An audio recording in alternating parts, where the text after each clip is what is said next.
At 3:38 a.m., I got a text from my mom asking if I was still up. I replied yes and was curious as to what she was wanting since it was a work night for her and she was always in bed early. My father's a firefighter and it was a night he was on shift, so I knew he wasn't home. Less than a minute after I replied, she called me, so I answered it, and my mom was very upset, crying actually, and was asking me to come pick her up from home since I only live 2 streets away from her, so it takes me almost about 2 minutes to drive to her house.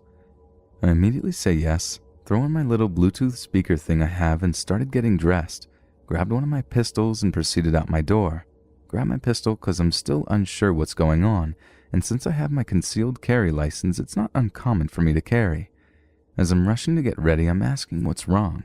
She tells me that at about 3:28 she got a phone call from a restricted number and answered a phone since it woke her up. Upon answering it, she said some guy started talking, who she didn't recognize. She's unclear what he initially started saying when she picked up, since she was still out of it from just waking up. But when alert, she said the man said that he was babysitting a 9-year-old girl named Ashley earlier on, and when she was on the couch with him, he did stuff to her, basically saying he molested her. Obviously, my mom is completely blindsided by what's going on and immediately starts asking who she is speaking to, asking if this is some kind of sick prank call, and says don't ever call again, and she hangs up. Immediately, the restricted number calls back and tries talking to her again, and again she states this better not be some kind of sick prank and hangs up. So he calls a third time and is saying stuff again, though my mom wasn't too sure what he was saying since at this point she was very uncomfortable and headed to the kitchen to turn on all the house lights and grab one of her knives. Again, she hung up. Number calls a fourth time and my mom tells him, "Listen up. I'm done playing your games. I'm calling the cops. Who is this?" In which she said he angrily replies, "No, you listen up. I'm not here to answer your questions. You are here to listen to me. Now you're going to stay on the line and listen to everything I did to this girl. Otherwise, I'm going into her room and doing it again." My mom hangs up again, and that's when she texts and calls me and stays on the line with her as I'm quickly getting ready and heading over there. While on the line, he calls a fifth time, in which my mom ignores the call, but says that he left a voicemail this time. While on my way there, which again I live a 2-minute drive away, he calls a sixth and seventh time, which my mom ignores. Then that's when I pull up to the side of her home. Also, not sure if this is some weird coincidence or not, but as I'm about 2 or 3 houses down from her is about to pull up is when they stop calling. So that being said, I was still around the corner, so her home wouldn't have even been in sight when they stopped. So she jumps in my car and we drive to the police station. I am also a firefighter from my city, so I knew a cop working and knew I'd rather bring all this up to him as opposed to calling 911 directly. So we get there and explain everything to him. Mom tells him about the voicemail. She says she doesn't want to listen to it and asks the cop if he can, and maybe get a sense of what my mom is talking about in regards to this number calling. So the cop listens to it, says it's about 15 seconds long, and says, "Yeah, you probably don't want to listen to that." I asked if it's possible to trace a restricted number, since I thought you could, but he said he doesn't think you can, so he goes back and gets his supervising officer to get his input on what could be done. Supervising officer confirms that a restricted call can't be traced and says unfortunately there's not really anything that can be done. He asked my mom if she either recognized the man's voice, knew a little girl named Ashley, or heard the sounds of a little girl basically crying or struggling on the phone calls, and my mom said no. So therefore there really isn't any way or any reason to get a detective involved. He also suggested that there's probably a strong possibility that this is just some guy fabricating this whole story because this is how this weirdo gets off. Just kind of crazy that out of any random number this dude could call to get off, it happens to be my mom's. The officer said best case scenario, my mom's cell phone provider most likely could trace the call and see the number who it belongs to, but assured us that most likely the phone company would absolutely not give us this info unless we had orders from a judge. So basically we just filed a report and I brought my mom home and waited until my dad got off work in the morning. Has anyone ever heard of something like this happening before? Should I try to get a hold of the phone company and see if I can get any info at all? I'm sure it would put my mom at ease if the number is from like a few states over as opposed to a local number. I don't know.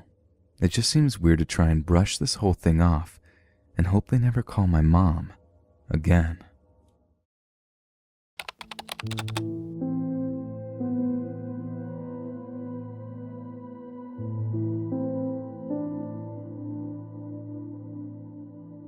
Back when I was 19, I used to work at this cookie stand in a big mall not too far from my house. We had this cheap business cell that we'd used to take pickup orders on, so when it started ringing, I'd rush to pick it up so I could take the order.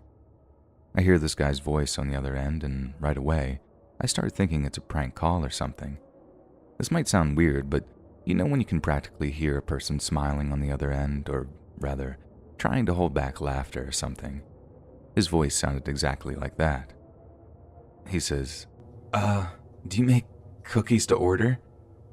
I told him, sure, and that we make chocolate chip, double chocolate, macadamia nut, raspberry, white chocolate, all those.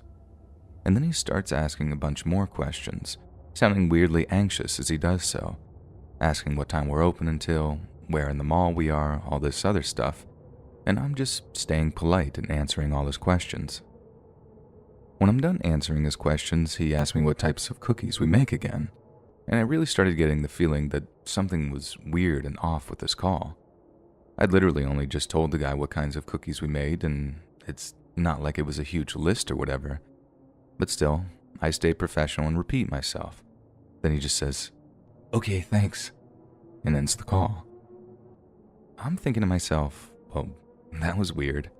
But I just carry on with my shift as normal, thinking the guy just might turn up and buy some or whatever later. About an hour later, the phone goes again, and when I answer, I can blatantly recognize the exact same voice on the other end of the phone, asking me the exact same questions as before in the exact same tone. Do you, make cookies to order? Again, I keep it professional. It was my first real job, and I really didn't want to get fired. But I was definitely starting to feel like I was the victim of some dumb prank call, like maybe it was being recorded or something. So although it was definitely a little passive-aggressive, I opted for something such as, oh, hey, it's you again. We spoke earlier, right? Well, if you remember, we make chocolate chip, double chocolate, macadamia nut, or raspberry, and white chocolate. You want me to put you down for an order? Just let me know what time you can swing by to pick them up. There's a slight pause, and I actually think he's going to place an order. But all he says is, your hair looks really pretty today.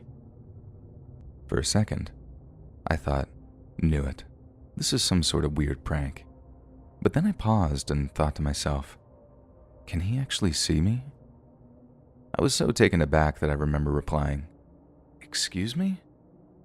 And although I expected to just hear a bunch of guys laughing, there was just silence before he just hung up. And I suddenly found myself really on edge, going back and forth between thinking it was a prank and thinking, oh God, can he actually see me? I was so distracted by it that my next customer actually asked me if I was okay, and as much as I assured him that I was definitely still feeling a little on edge. By saying that, it didn't take me long to assure myself that it was such a generic comment that he probably wasn't watching me, and that it was all just some creepy prank call, probably from a bunch of bored middle schoolers or something. But I also had this deep suspicion that whoever it was would call back eventually, and as it turned out, that suspicion was correct. Only maybe a half an hour after the second call, the phone in the cookie stall goes off again, and this time, I definitely recognized the last few digits of the guy's number. Part of me just didn't want to answer the call, but another part of me wanted to let the guy know that he definitely couldn't intimidate me with just a few prank calls. So, I picked up the phone and gave him a curt, yes? He then says it again. Your hair looks really pretty today. So I hit him with a, oh yeah? Well, what style is it in? So then imagine my horror when he not only describes the exact style it was in, but also brings ink highlights I had dyed into it like a week earlier. I didn't know what else to say other than, you call here again and I'm reporting your number to the cops, before hanging up. As soon as I did, I started leaning out of the stall and looking around, trying to spot someone hanging around and watching me from a distance, but there was no one there. That really freaked me out, thinking the person had walked past me at some point during my shift, that I'd probably looked at them and just had no idea that they had such creepy intentions for me. Just to be sure, I ended up saving the number in the phone under creep, so there'd be no doubt about who was calling in the future. If the creep number came up, I'd just end the call without answering, then report the whole thing to my boss and the cell phone company so we could get the number blocked. They tried calling a few more times about an hour later, but I just did as I'd planned and ended the calls almost as soon as they came up. After that, they stopped trying, and by the time it was the last hour of my shift and almost time to close up the stall, I started to feel a little calmer again. Then, right as I was about to close up shop, the phone rang again, this time from a different number than the creeps, so I immediately picked it up. As soon as I say hello, I realized that I'd made a huge mistake. It was the creep, and all he'd done was switch numbers somehow when he realized that I wasn't going to pick up. I also realized that I'd made a huge mistake in telling him when we closed, because the first thing he says to me is, "You're close to closing time, right? Then I'm guessing you're walking out to the parking lot to your car?" That had my heart racing, because yes, that's exactly what I was going to do, and either it was just a really good guess or he'd been watching me way longer than I thought he'd had. For a second, I just didn't know what to say in return. I was so freaked out that I was actually stunned into silence. But although the words didn't come immediately, I just knew that I had to be aggressive, to try and show that I wouldn't go down without a fight. It took every ounce of bravery I had in me, and it may have been an overreaction initially, but I told him if I see anyone following me to my car, I'd claw their eyes out. I thought that might be enough, but the guy just laughed, then started saying stuff so evil and obscene that I honestly don't want to repeat it. Whoever was calling me that day had something wrong with them to dream up things like that. I know I should have just hung up the call straight away, but I think I was just so stunned for a second that I kept on listening. Something about their tone changed too. They sounded less like a dumb teenager and more like an intelligent, older man who was so full of this sick, twisted aggression. I was so scared that it actually took me a minute to get myself together enough to hang up. And as soon as I did, I called my dad and told them everything. How I didn't feel comfortable closing the stall on my own, and would he be okay driving down to walk me to my car. Of course, he came as quickly as he could, and he called the cops as I was closing up to tell them the number the guy called from. I was fighting back tears the whole time, and when I finally got to my car, I just burst into tears. My dad comforting me as I told him some of the things the guy had said to me over the phone. Just repeating them had him going pale and shaking with anger. I've honestly never seen him like that before, and every single evening after that, he'd show up an hour after I finished work, watching as I closed the stall down and then walking me to my car. For some reason, the cops were unable to trace the exact caller and they couldn't actually track the guy down, but they told us that they'd pinged the numbers off of 2 different cell towers in our county, and he was definitely a local guy calling from somewhere relatively close. And other than that, there was nothing they could do but tell us to contact them if it ever happened again, as well as practicing caution when it came to my daily routine. That just wasn't good enough for me or Dad, as it amounted to hoping that nothing would happen to me, and as Dad put it, hope is not a plan. It sucked having to leave that job, as it was pretty much unsupervised and I got to take home any cookies that weren't sold at the end of the day. But it was either quit or risk the situation with my stalker escalating to the point where he'd actually show up and do something. Like I said, I don't really want to repeat the things that he'd said he'd do to me, but I can promise you, they really didn't sound like empty, abstract threats. They sounded like things that he'd put some serious thought and planning into, which is exactly why I found them so upsetting. We later found out that another girl, who worked at the same mall I used to, ended up getting similar phone calls that ended up in similar threats, so it wasn't just me that had to suffer through that kind of abuse. In fact, it's actually kind of shocking how many other girls experience that kind of abuse in their lives at some point. And although most of the creeps don't actually follow up with it, I can tell you from experience that it can be an extremely stressful and frightening ordeal, especially when you're young. Our official merch store is finally here. If you want to support more of our channel, check out our merch shop. The link is in the description down below. See you on the next video.